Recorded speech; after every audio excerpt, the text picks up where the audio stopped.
You have everything. A job, a place to live, people who care about you, goals, plans, a life that, on paper, looks fine. And yet, you feel nothing. Not sad, not depressed, not broken, just empty. Like you're watching your life from a distance, going through the motions, playing a part in a script you didn't write. You wake up, go to work, come home, scroll, sleep, repeat. And somewhere in the loop you think, is this it? This isn't depression. It's not burnout. It's not even unhappiness. It's emptiness. And it's everywhere. This is why.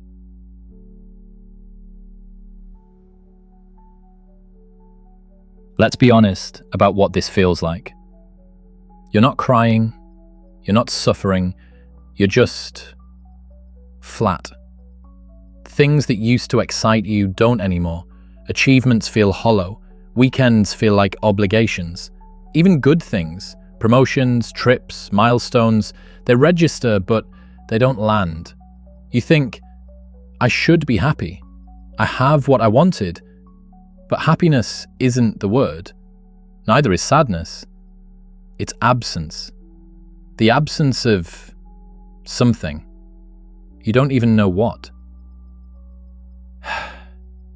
You're functional. You show up. You perform. But inside, there's a voice asking, what's the point? Not in a suicidal way, not dramatically, just genuinely. What is the point of any of this? You work to earn money, to buy things you don't need to impress people you don't like.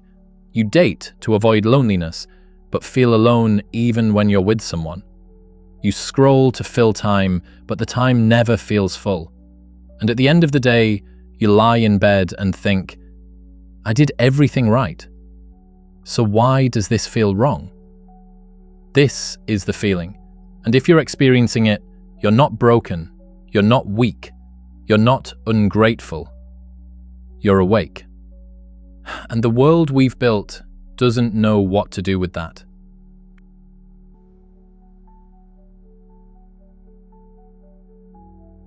Before we go further, let's clear something up.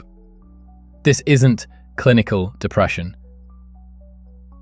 Depression is heavy, crushing.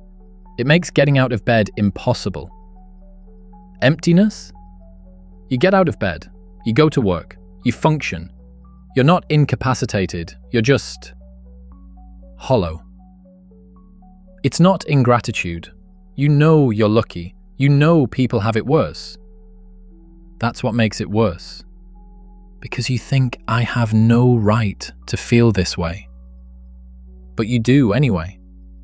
Gratitude lists don't fix it. Positive thinking doesn't touch it. Because it's not about what you have. It's about what's missing. And it's not laziness. You're doing things. Maybe a lot of things. Work, gym, social events, hobbies. But none of it feels real. None of it matters. You're busy and empty at the same time. So, if it's not depression, ingratitude, or laziness, what is it?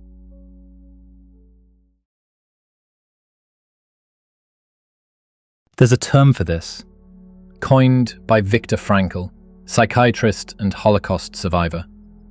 The existential vacuum. Not a lack of pleasure, a lack of meaning. You have comfort, entertainment, stimulation, but no purpose, no direction, no sense that your life is for something. And without that, everything feels empty. Frankl saw this in the concentration camps. The prisoners who survived weren't the strongest. They were the ones who had something to live for.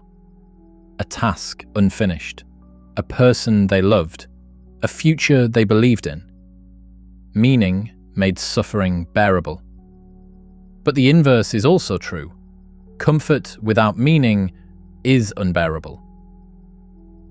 Søren Kierkegaard called it despair. Not sadness, despair. He described two kinds. The despair of finitude. You're so busy chasing distractions, work, success, pleasure, that you never stop to ask why. You fill your life with things and avoid the question underneath. What is this life for? This is you, scrolling, consuming, performing, never stopping. Because if you stop, you'll feel the void. The despair of infinitude. You see infinite possibilities. You could be anything, do anything, but you do nothing. Because every choice eliminates other choices. So you freeze, paralyzed by potential, overwhelmed by freedom. Both kinds of despair lead to the same place: emptiness. Martin Heidegger called it fallenness. You're lost in the they. The they says, get a good job, buy a house, get married, be successful. So you do. You follow the script. But the script wasn't written for you. It's generic, one size fits all, and you're living someone else's life. Heidegger says you've fallen away from yourself, from authentic existence. You're not being, you're performing being. And performance is exhausting and empty. So here's what the emptiness is. It's your life telling you that something is fundamentally wrong. Not with you, with how you're living. You've optimized for comfort, for success, for approval, but not for meaning. And meaning is what you actually need.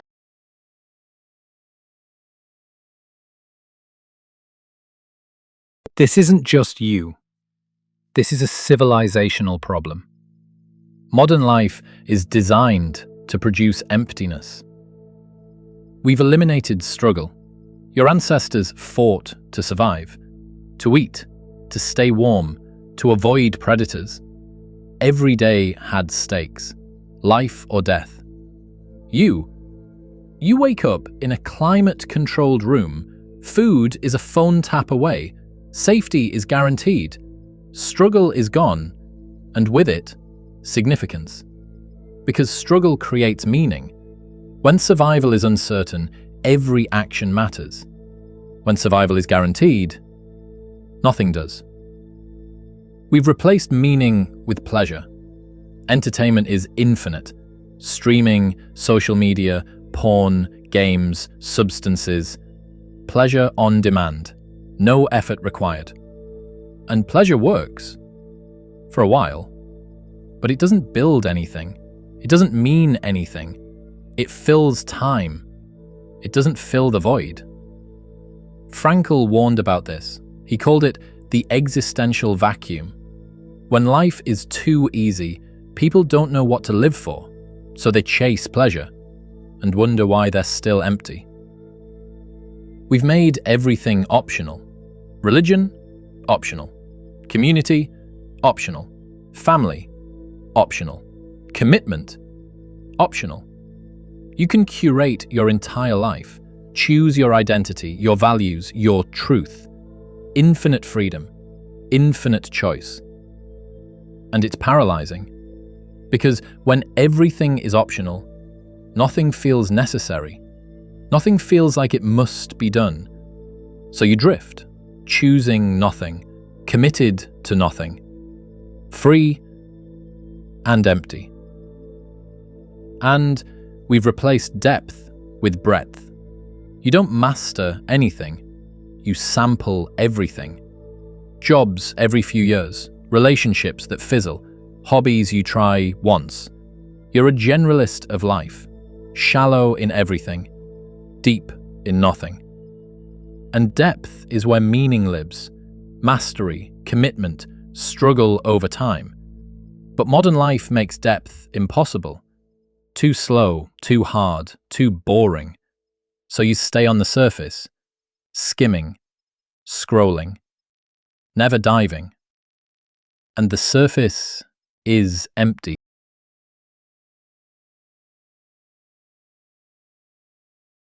So what do? You can't fix this with a morning routine, or a gratitude journal, or positive affirmations. Those are surface solutions to a depth problem. The emptiness isn't something you solve, it's something you face. And meaning doesn't come from the outside. It isn't something you find, it's something you create, by how you choose to live. First, stop running. You've been distracting yourself, scrolling, working, consuming, anything to avoid the feeling. Stop. Sit with it. Feel it. Name it. I feel empty. Not I'm lazy, not I'm ungrateful, not I should be happy. Just I feel empty. That's the starting point. Second, understand what it's telling you. The emptiness is a signal, not a flaw. It's your life saying, this isn't enough. The job that pays well but means nothing. The relationship that's comfortable but not real. The life that looks good on Instagram but feels hollow. The emptiness is telling you you're living for the wrong things. Listen to it. Third, you can't buy meaning. You have to build it.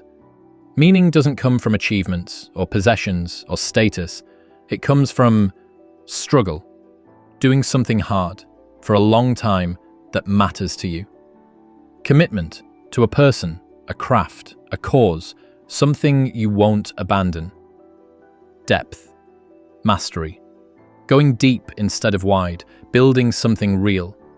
Responsibility to something beyond yourself, someone who needs you, a task only you can do. This is what Frankl meant. Meaning is found in responsibility, not happiness, not comfort, not success. In knowing your life is for something.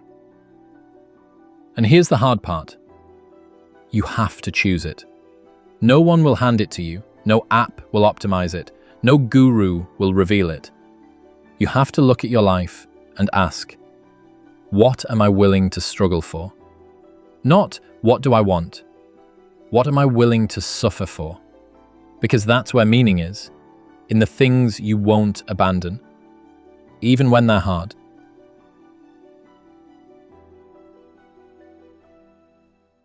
The emptiness isn't the problem. It's the diagnosis. It's your soul telling you you've been living for comfort, for approval, for distraction, and none of that is enough. You need meaning, purpose, something that matters, not because it makes you happy, because it makes you real.